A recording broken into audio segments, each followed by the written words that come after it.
El término signo de los tiempos aparece en la Iglesia con el Concilio Vaticano II.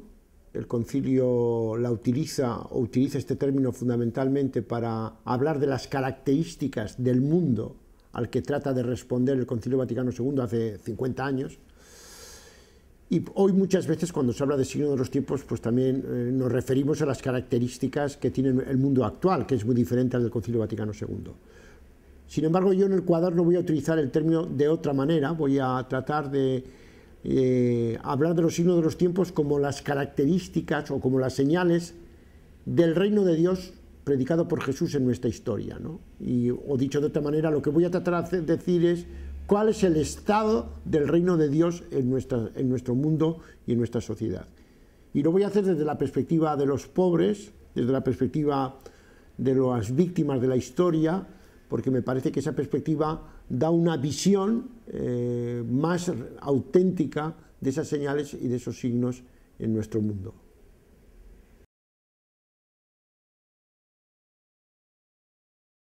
En primer lugar he elegido cuatro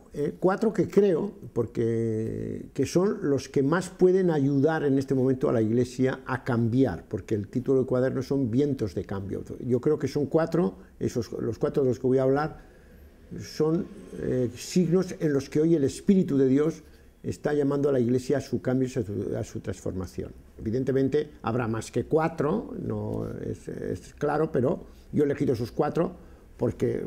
tenía que seleccionar necesariamente. Y he elegido cuatro, dos negativos que niegan al reino o se oponen al reino, como son las desigualdades del mundo y la economía como religión o el dinero como ídolo, y dos positivos, que son la democracia y la emancipación, los procesos de emancipación de la mujer. Y con esos cuatro signos intento no solamente describir esas señales o esos signos del reino o del antirreino, sino provocar o mostrar cuáles son las provocaciones en relación con el cambio que le hacen a la Iglesia. Una doble mirada o una mirada impregnada de simpatía hacia el tiempo en el que viven los hombres y mujeres de hoy, a los que la Iglesia tiene que servir, y una mirada impregnada de compasión hacia las víctimas pues, de esta historia tan inhumana y a veces pues, tan injusta en la que vivimos, ¿no? ¿Simpatía qué quiere decir? Pues simpatía significa mirar empáticamente a este tiempo, porque en él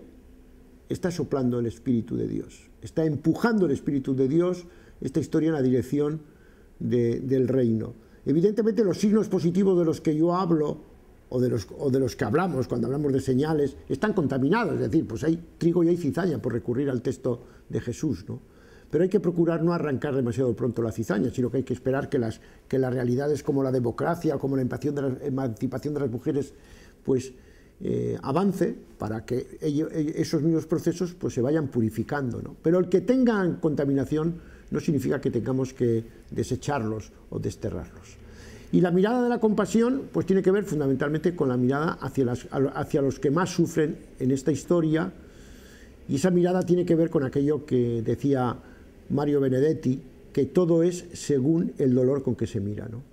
Y los dos signos que yo he elegido, tanto el de la economía como el de la desigualdad, de lo que habla es de ellos, de las víctimas, de todos aquellos que sufren y a los que la Iglesia tiene que servir en primer lugar, pues el pan de la misericordia, el pan de la justicia, el pan de la salud, de la salvación, de la educación, etcétera, para poder pues rezar con responsabilidad todos los días el Padre Nuestro.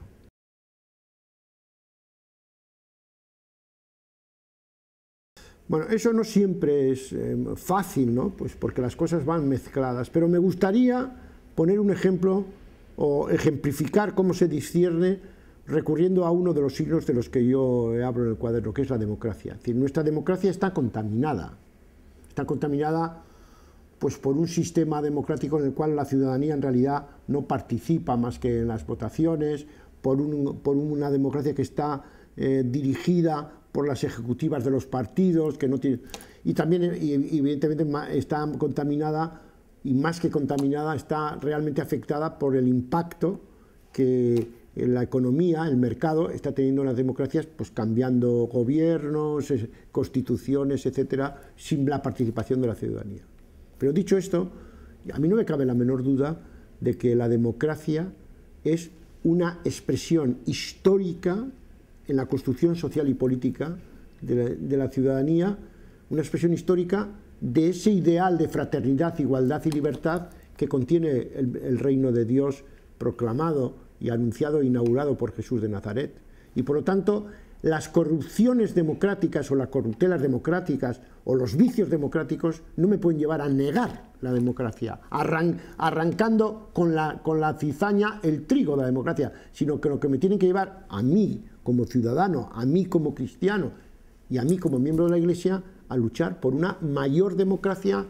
en el mundo de lo político, en el mundo del mercado, en el mundo familiar y en el mundo de la Iglesia, en todos los lugares, el mundo de la empresa, en todos esos lugares hay que progresar en la democracia, en la igualdad, en la fraternidad, en la toma de decisiones corresponsable, etcétera, ¿no? A eso me refería.